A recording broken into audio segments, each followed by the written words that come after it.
Bem-vindos ao Círculo Dourado, podcast que fortalece alianças e ajuda casais a construírem um relacionamento saudável e duradouro. Meu nome é Samuel Vermelho. E eu sou a Nayara Vermelho.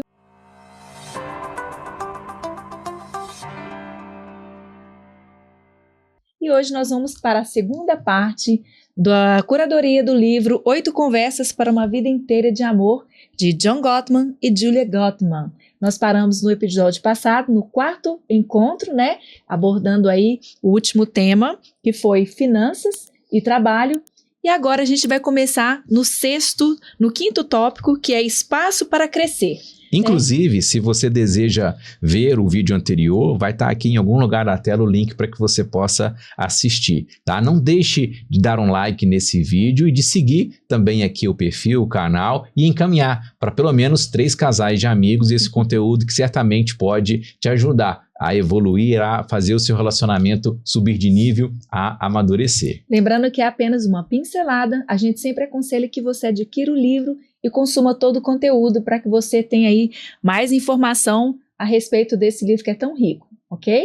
Vamos então, Samuel? Vamos lá. O quinto tópico, o quinto encontro que ele sugere é sobre família, né?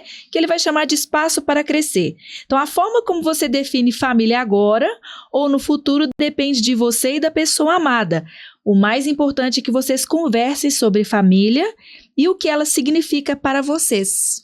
Isso aí, inclusive ele fala que de um estudo, né, que foi feito, que quando vêm as crianças, né, depois do casamento, o casal passa por uma espécie de U, ou seja, em relação à satisfação um com o outro, né, o grau de satisfação.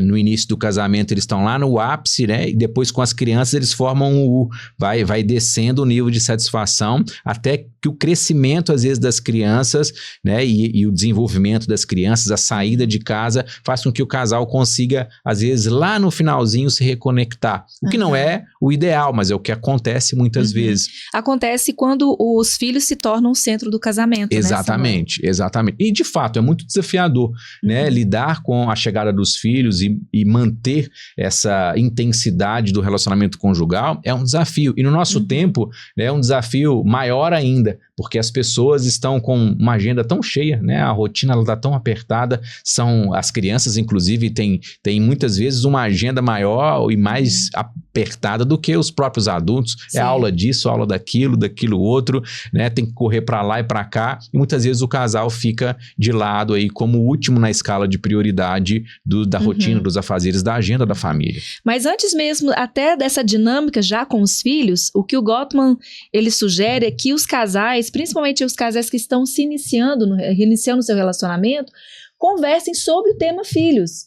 E muitas vezes acaba passando batido, né? E talvez você está se relacionando com uma pessoa que nem quer ter filhos. Ele vai citar aqui alguns casos de casais que ele entrevistou e que a mulher não queria de forma alguma ter filhos e o marido queria 5, né? Então eles entram aí num impasse e muitas vezes o que ele vai trazer também é que as pessoas acabam por amor, por estar apaixonado, mesmo sabendo que o outro não quer ter filhos, acaba decidindo continuar a relação assim mesmo, acreditando que essa pessoa vai mudar e nem sempre ela muda, né? E aí começa o drama também sobre a própria questão do conceito de família, de ter filhos. Já aconteceu no consultório, Samuel? Muito, muito. Eu queria só enfatizar uma coisa interessante, Nayara, que esse livro, ele é muito legal a aplicabilidade dele. Nós utilizamos, inclusive, alguns conceitos dele nas nossas mentorias para cursos de noivos, né? Em cursos de noivos para casais que estão aí se preparando para o casamento. Inclusive, se você quiser mais informações,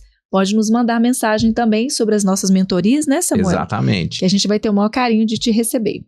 E nessas mentorias, né, com os casais, nós utilizamos muito, vamos dizer assim, de conceitos que esse livro ele traz e recomendamos, né, se você vai se casar, adquira esse livro, leia, estude ele, aplique, né, de certa maneira que a esses conceitos propostos para te ajudar nessa preparação aí para o casamento. Inclusive, você que é recém-casado, também é um livro que você pode utilizar. mais ainda e melhor ainda se você já tem anos aí de caminhada, porque é uma oportunidade de realinhar aí os acordos, né? Reorganizar a agenda, inclusive, que a ideia que o autor ele traz, que o John Gottman e a Julie trazem, é que vocês façam, né? Que o casal tenha pelo menos um encontro por semana, né? De tempo de qualidade, um tempo que ele possa sair da sua agenda, da sua rotina, para se dedicar um ao outro. Só que ele coloca algumas condições, né? A condição é que vocês não podem, nesse ambiente, né, levar assuntos relacionados ao trabalho. É muito comum, né, e a gente falou sobre isso no vídeo anterior, que casais que trabalham juntos, inclusive, levem, né, para o seu momento de tempo de qualidade problemas do trabalho.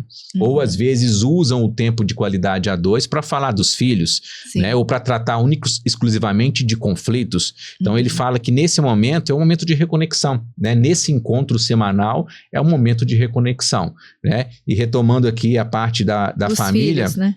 Dos filhos, né? Você me perguntou? É porque essa questão de visão diferente de construção de família. Então, às vezes, um dos cônjuges quer ter filhos, o outro não quer ter filhos, ou quer depois de um tempo, às vezes 5 ou 10 anos, ou quando conquistar algo determinado bem, e o outro não, acredita que os filhos eles já devem iniciar no projeto de família. Isso leva a conflito também no consultório. Sim, sim. E o que acontece? O casal, muitas vezes, ele chega num impasse. Porque é muito comum escutar, né, de mulheres, principalmente mulheres que dizem, eu não quero ter filhos. E o homem lá atrás já sabia disso, mas resolveu, vamos dizer assim, assumir esse relacionamento e levar ele adiante. E aí chega num determinado momento ali, porque a mulher ela tem um tempo, né, limite ali para poder gestar. Então, às vezes chega naquele período ali, começam os conflitos, a cobrança da parte dele, ou muitas vezes ela passa a querer e aí é ele que não quer mais, devido a outros conflitos, a outras situações. Então, a falta de alinhamento desde o início nesse aspecto de quantos filhos, quando vai ser, o que nós vamos priorizar, o que nós vamos construir antes, né?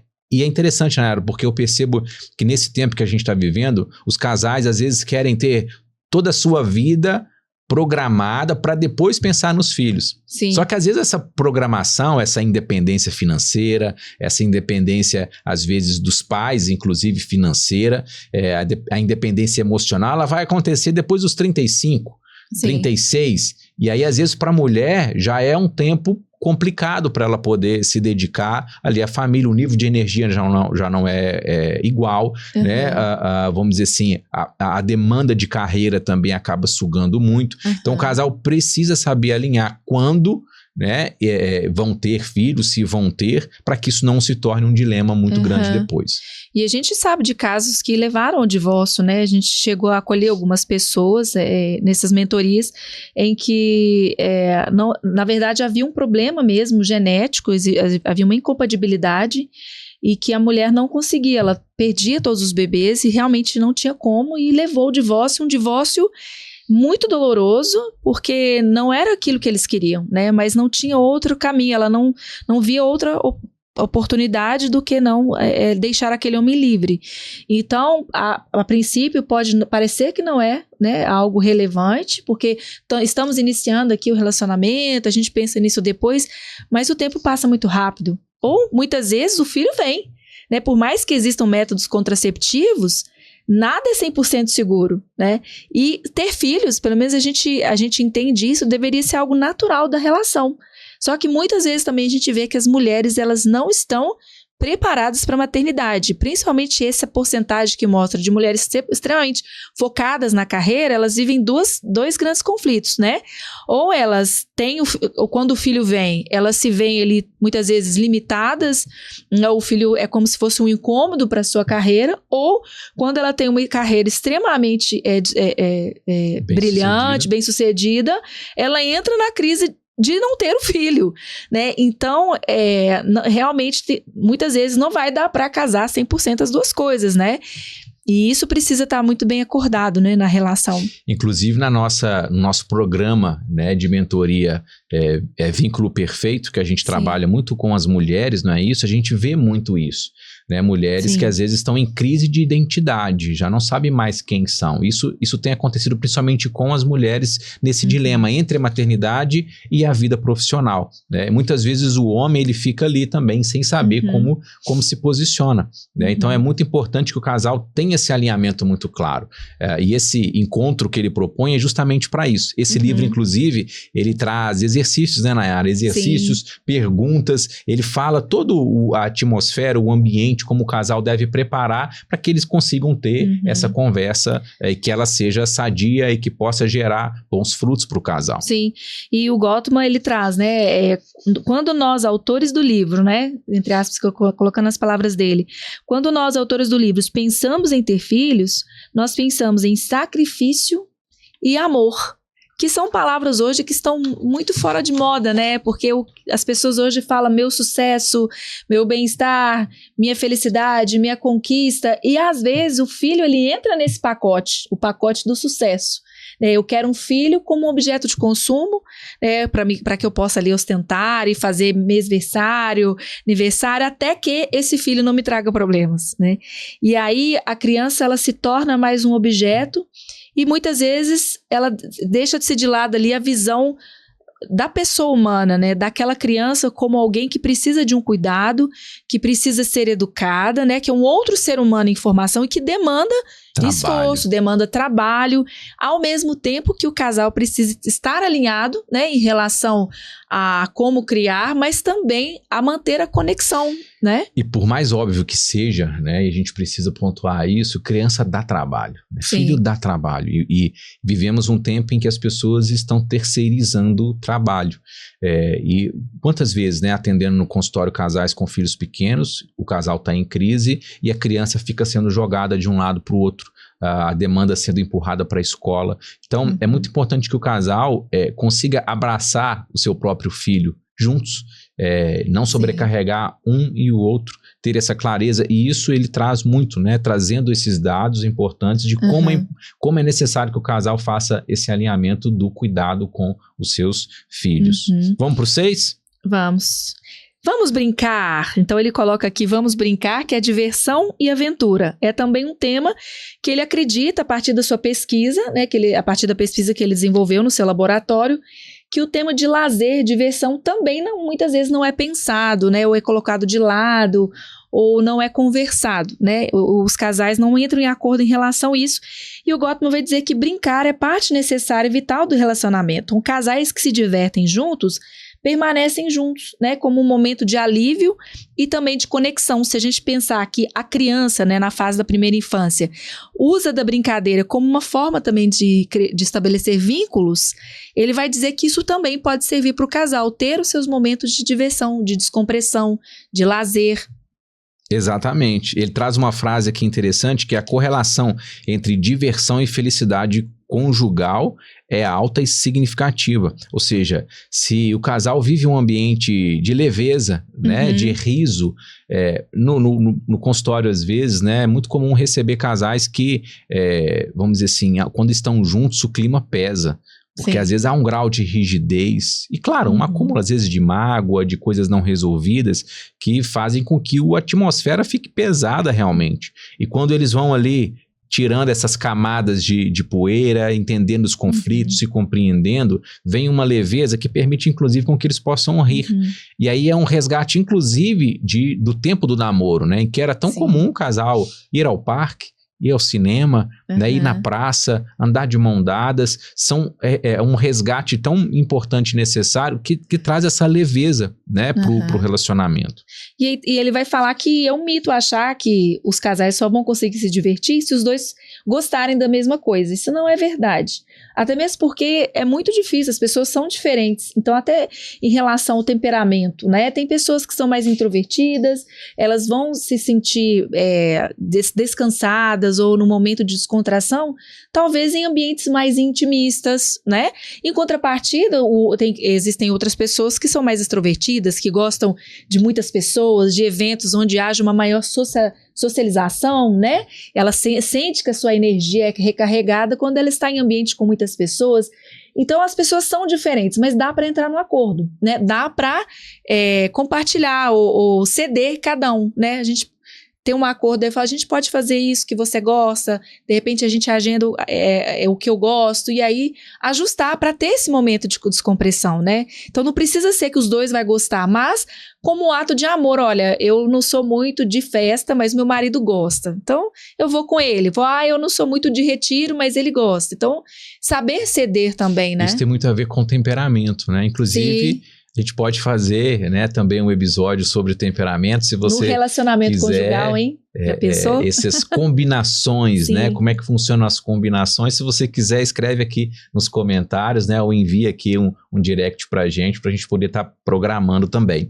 E é interessante, Nayara, porque envolve a renúncia, né? Também o relacionamento conjugal, você vai precisar renunciar e fazer nem sempre aquilo que você gosta necessariamente, mas que você percebe que é prazeroso, que é bom, que é satisfatório também para o seu cônjuge. E até falando de temperamento, tem pessoas que têm uma tendência a ser mais introvertido, a gostar mais de viver no seu mundo ali interno, né? De não gosta de muita gente. Quem é mais extrovertido geralmente se recarrega com pessoas ao redor, né? Esse ambiente de diversão pode ser diferente, diverso um para o outro, mas não precisa ser, vamos dizer assim, um aprisionamento, né? Algo que impede o casal de ser, cada um de ser quem ele é, de desenvolver a sua identidade, de ter satisfação também naquilo que gostam de fazer. E inclusive nessas pesquisas que eles fizeram com vários casais, eles entrevistaram milhares de casais, esse era um ponto de conexão dos casais que eram saudáveis.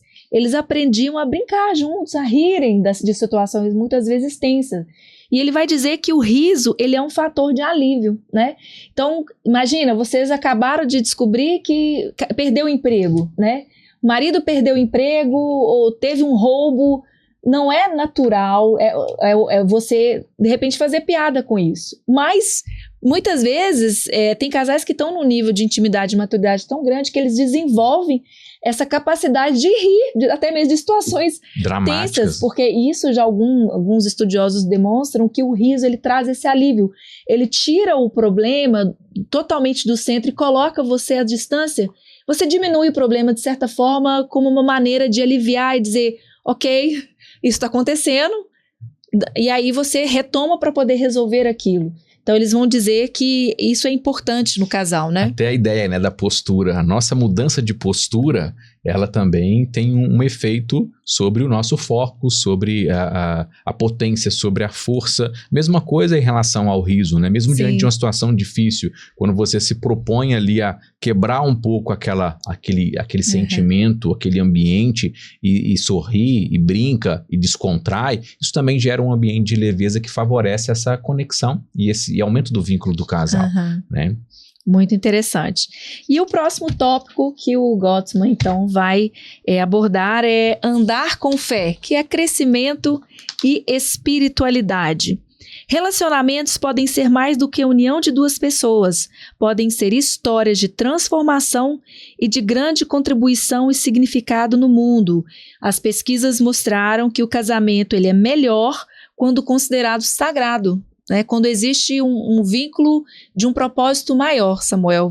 Você também acredita, percebe isso Certamente, na prática? Tanto na nossa vida, no nosso relacionamento, quanto também naquilo que eu percebo ao atender, né, casais, e nas nossas mentorias também a gente vê muito isso. O casal que tem uma convergência de fé, que vive em princípios e valores de fé e de espiritualidade também semelhantes, isso facilita muito esse aumento da conexão, né? E aumenta a possibilidade de um relacionamento mais duradouro também. Não quer dizer que necessariamente uma pessoa que tenha uma fé divergente, que ele vai ter problema sempre, mas em algum momento eles vão ter problema. Às vezes acontece, é muito comum, né? Um casal que tem uma religião, o outro que tem uma outra religião, e claro, que ele traz a espiritualidade não como um fator religião ou religiosidade, são coisas diferentes. Mas isso na prática, no dia a dia, às vezes o casal tem religiões diferentes, né? E aí entra naquele embate, meu filho vai ser batizado em tal igreja. Ah, não, mas meu filho, aqui a educação vai ser seguindo esse e esse padrão.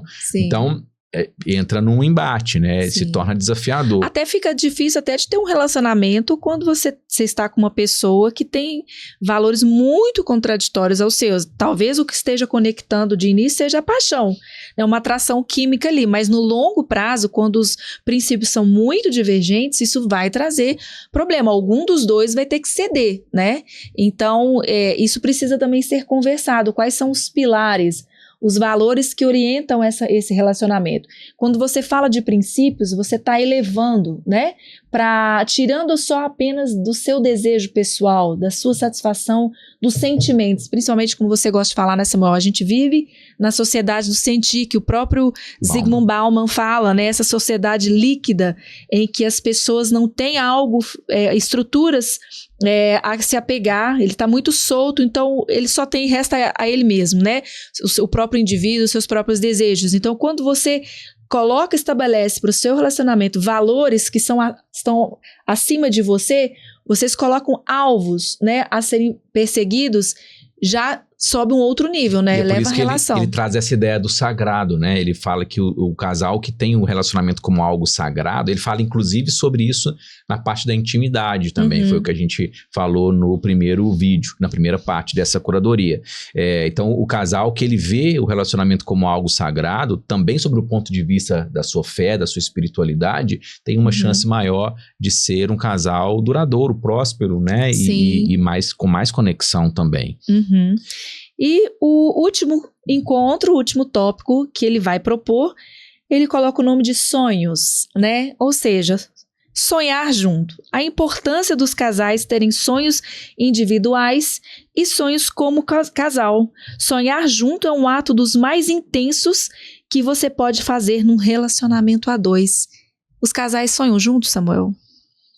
Sonham, ainda sonham. Na realidade é interessante porque aquilo que é de positivo, vamos pensar, tanto de um ponto de vista midiático, né? Sim. Às vezes o que ganha destaque na mídia é aquilo que deu errado. Naquele jornal em que houve um conflito, né, físico entre o homem e a mulher, né? Os aumentos de casos, né, de violência doméstica, isso tudo ganha destaque. Mas a grande verdade é que a maioria dos casais conseguem, né, lidar com seus desafios e aquela coisa, né, o que é normal, o que é comum, o que é ordinário, não ganha destaque. Por que eu estou dizendo isso? Porque, sim, os casais sonham, os casais eles buscam propósitos juntos, mas o que aparece muitas vezes são aqueles que têm grandes divergências e que às vezes não têm, né, um alinhamento, nunca conversaram a respeito disso. Mas é essencial que o casal tenha um propósito juntos. Eu gosto de dizer que todo casal precisa de um inimigo em comum.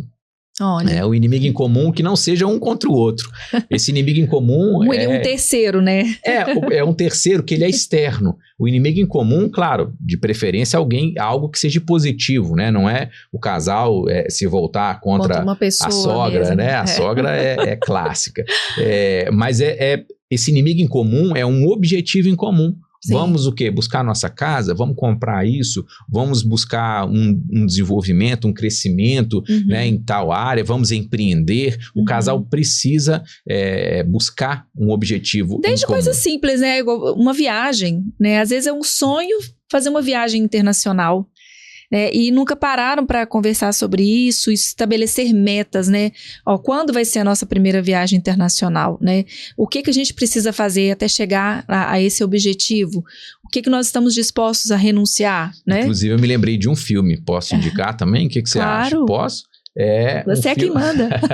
Um filme chamado A Milhões de Quilômetros, né? Esse filme é ótimo. Na terapia também eu costumo indicar muitos filmes, séries, porque isso ajuda os casais a pensarem. Esse filme A Milhões de Quilômetros tem muito a ver com isso, sobre propósito, sobre foco, sobre ingredientes que fazem com que o casal também possa crescer e alcançar ali os seus objetivos em comum.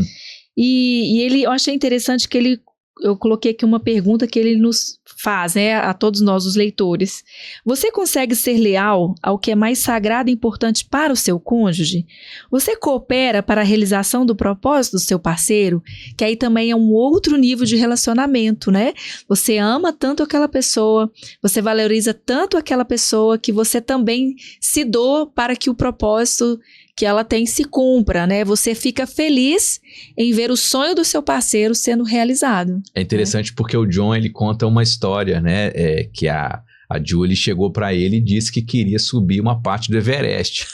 E que o John, ele é mais o quê? Ele é mais do escritório, da leitura, ele é mais desse mundo intelectual e ela já é extrovertida, ela gosta da aventura. E que ele ficou muito preocupado em relação a isso, mas que ele estimulou ela, né, a ir com um grupo e não deixou de ficar preocupado, mas ele incentivou e ajudou ela a alcançar esse sonho. Então, existem sonhos que eles são individuais e existem sonhos que eles são do casal. Né? Então é importante que o casal alinhe isso e se apoie se de fato ele quer, vamos dizer assim, alcançar e ver a satisfação do outro também. Sim. E essa compartilhar de sonhos, ele vai falar que é um dos momentos mais íntimos, né? Porque sonhos é aquilo que a gente tem de mais íntimo, é aquilo que a gente quer conquistar, né? E aí você ter essa coragem de se abrir para o seu cônjuge e também ser capaz de acolher o sonho do seu parceiro, isso também traz uma grande conexão, né, Samuel? Tira o foco, talvez, só do meu eu, do que eu quero e começa a olhar o outro como alguém que tem sonhos e potencialidades que podem ser desenvolvidas, né? Tem uma frase, né, do livro do Viktor Frankl que diz, quem tem um porquê enfrenta qualquer como. Então, um casal que tem um porquê, que tem um objetivo claro, que tem um porquê também, né, por quem lutar, isso vale muito para o homem, inclusive, eles enfrentam qualquer situação para poder alcançar esse objetivo. Inclusive, é um livro que a gente indica, e quem sabe a gente vai fazer um dia uma curadoria dele também, que é Em Busca do Sentido, do Dr. Viktor Frankl, também muito bom. Bom, pessoal, então esse foi o último tópico aqui do livro, né? E Samuel, você quer fazer uma conclusão em relação a tudo isso que a gente está conversando aqui? Quero sim. Olha só, o Gottman, ele traz uma conclusão falando sobre a necessidade da apreciação mútua, né, de estarem nesse processo, né, de encontros semanais, buscando estarem presentes realmente ali nesse momento. Prepararem o ambiente, a atmosfera, né, quem sabe até fazerem pequenas surpresas um para o outro. E ele fala também, né, que durante muitos anos, ele e a sua esposa estabeleceram um encontro semanal, que é sagrado para eles. Inclusive, ele conta que uma vez eles fizeram uma viagem, ele estava entregando um livro, não é isso? Escrevendo um livro, e ele ficou muito dedicado ao livro durante a viagem. Isso trouxe ali um estresse muito grande para o relacionamento, porque ela tinha grandes expectativas de que ele não rompesse esse combinado, né, dessa viagem anual, inclusive, que eles faziam a dois. Mas sempre nos encontros semanais priorizando. Então, é algo que a gente pratica, que a gente indica, né, para os casais também fazerem, terem esse tempo, né, reservarem esse momento, e certamente vocês vão colher muito mais satisfação, muito mais, eu diria, muito mais saúde relacional, diminuir o nível de tensão, aumentar a intimidade. Lembrando que intimidade não é só intimidade física, não é só intimidade sexual, é aquilo que também é tão essencial que muitos casais não valorizam, que é a intimidade emocional. O quanto você já conhece do seu parceiro, o quanto há para conhecer e o quanto você se interessa profundamente por aquilo que é importante para ele também. Muito bom. Nós queremos agradecer a você que ficou aqui com a gente até esse momento, agradecer a sua presença, sua atenção e até o próximo, né, podcast, né, Samuel? Isso aí, do Círculo Dourado. Aproveite para poder encaminhar esse conteúdo, né, para pelo menos 3 casais que você conhece que pode se beneficiar com todos esses princípios, com essa curadoria, e podem escrever aqui também nos comentários se vocês querem que a gente comente ou faça, né, a curadoria de algum outro livro, tá? Em breve teremos aqui também convidados e grandes surpresas aqui para a continuidade do nosso programa, ok? Um forte abraço para todo mundo. Tchau, tchau.